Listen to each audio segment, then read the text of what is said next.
In this video, we're going to look at how to symbolize longer passages.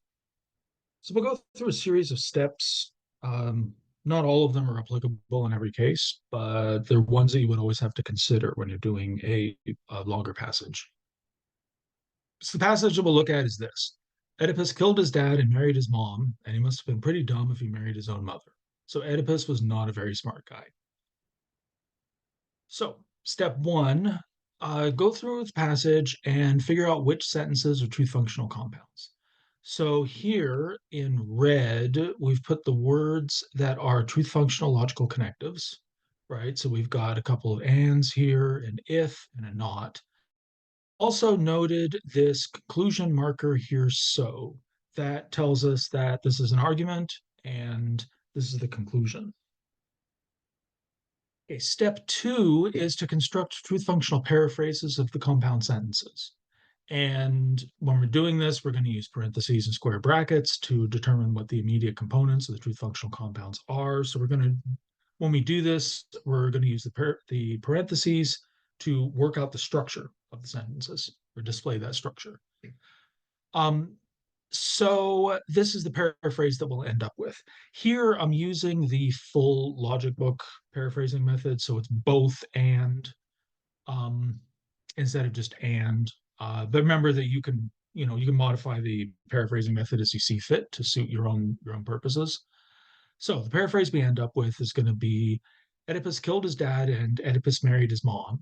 And if he married his own mother, then he must have been pretty dumb. Remember, if we go back to the passage, the original one, if remember always marks the antecedent of a conditional. So he must have been pretty dumb if he married his own mother. When we paraphrase this, we're going to flip it around. If he married his own mother, then he must have been pretty dumb. So it is not the case that Oedipus was a very smart guy. This is our paraphrase. Now, step three only applies if you're dealing with an argument. When you're paraphrasing an argument, you should put it in standard form.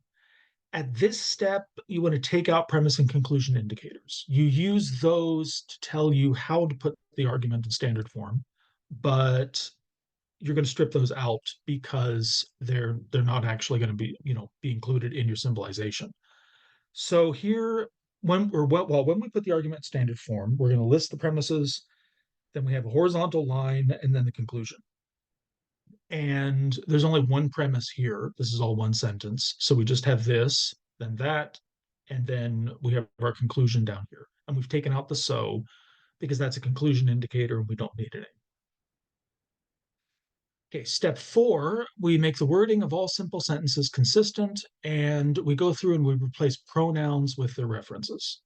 So if you look at what's in red here, right, these are two sentences that basically say the same thing, right? Oedipus married his mom, he married his own mother.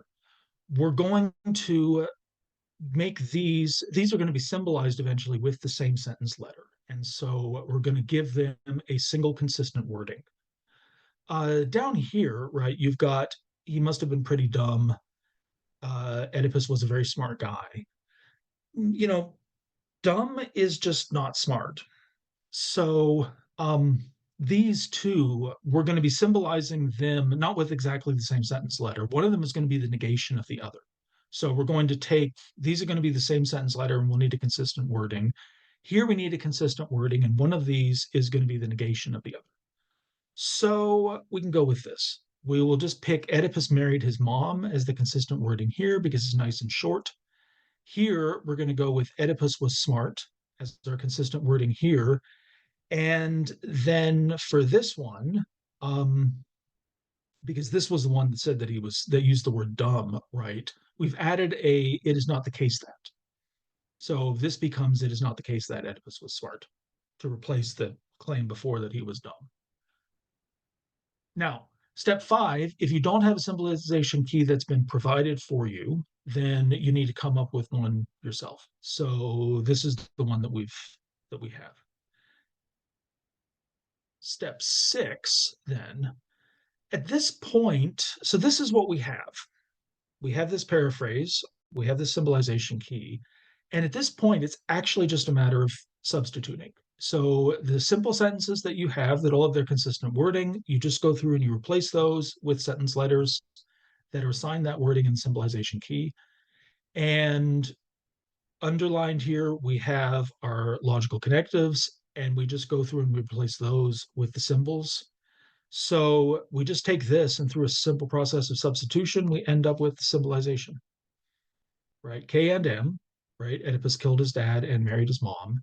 And if Oedipus married his mom, then Oedipus was not smart. Therefore, Oedipus was not smart. And that's the argument. So this is the procedure that you're going to go through when you're symbolizing a longer passage.